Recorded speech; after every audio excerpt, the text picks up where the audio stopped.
کیونکہ قرآن کی ایک آیت ذہن نشین کر لیں. اللہ فرماتا ہے قُلْ هَلْ يَسْتَوِي الَّذِينَ يَعْلَمُونَ وَالَّذِينَ لَا يَعْلَمُونَ، اے رسول آپ کہہ دیجئے کہ پڑھے لکھے لوگ اور ان پڑھ قسم کے لوگ کبھی بھی برابر نہیں ہو سکتے.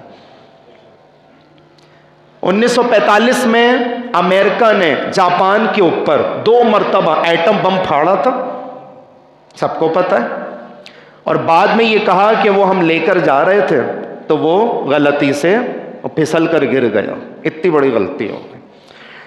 تو اچھا وہ 2 مرتبہ ایٹم بم پھٹا، اور کہتے ہیں جس علاقے میں ایٹم بم پھٹتا ہے نا وہ علاقہ کبھی بھی کاشتکاری کے لیے استعمال نہیں ہو سکتا، اور اس علاقے میں جو نسلیں پیدا ہوں گی وہ پیرالائز نسلیں پیدا اور ہو بھی رہی ہیں جس علاقے میں 2 مرتبہ ایٹم بم پھٹا.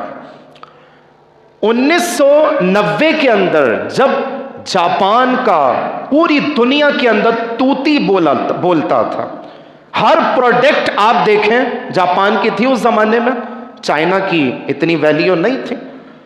یہاں تک کہ اگر آپ نے جاپان کی استری لے لی نا تو آپ قبر میں چلے جائیں گے، استری چلتی رہے گی، خراب نہیں ہوگی.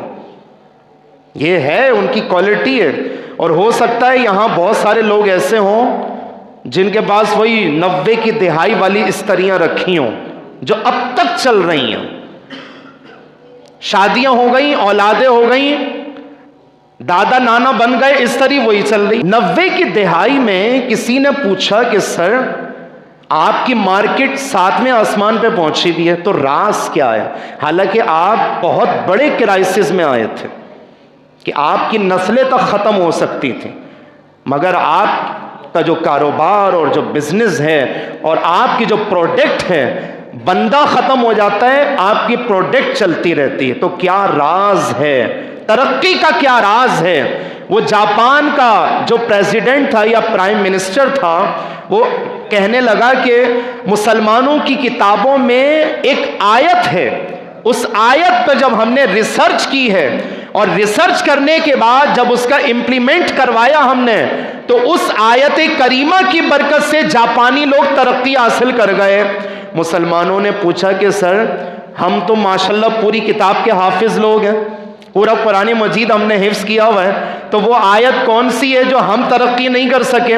آپ لوگ غیروں نے ترقی کر لی جو نان مسلم لوگ کہلاتے ہیں، تو انہوں نے یہی والی آیت کریمہ پڑھ کے بتائی کہ قُلْ هَلْ يَسْتَوِي الَّذِينَ يَعْلَمُونَ وَالَّذِينَ لَا يَعْلَمُونَ. پڑھے لکھے لوگ ان پڑھ قسم کے لوگ برابر نہیں ہو سکتے. اس لیے ہم نے اپنے جاپان کے اندر یہ قانون بنا دیا کہ اب ووٹ وہی ڈالے گا جو کم سے کم میٹرک پاس ہو. اس زمانے کے اندر میٹرک پاس بہت بڑی ویلیو تھی کہ نہیں تھی؟ 90 کی دہائی کی میں بات کر رہا ہوں، 80 کی دہائی کی میں بات کر رہا ہوں. بلکہ بینک کا جو مینیجر یا ڈائریکٹر ہوتا تھا اس کی کوالیفیکیشن میٹرک ہوتی تھی. انٹر کا ملنا، گریجویشن کا ملنا تو بڑی دور کی بات ہے. ادارے نہیں تھے نا، تعلیمی ادارے نہیں تھے، انسٹیٹیوٹ نہیں تھے، اور اتنی زیادہ اویئرنس لوگوں میں نہیں تھی. آہستہ آہستہ ترقی کے دوراہے پر ہم لوگ پہنچے تو اس نے کہا کہ ہم نے یہ اصول قانون بنا دیا کہ اب سے ووٹ وہی ڈالے گا جو کم سے کم میٹرک پاس ہوگا.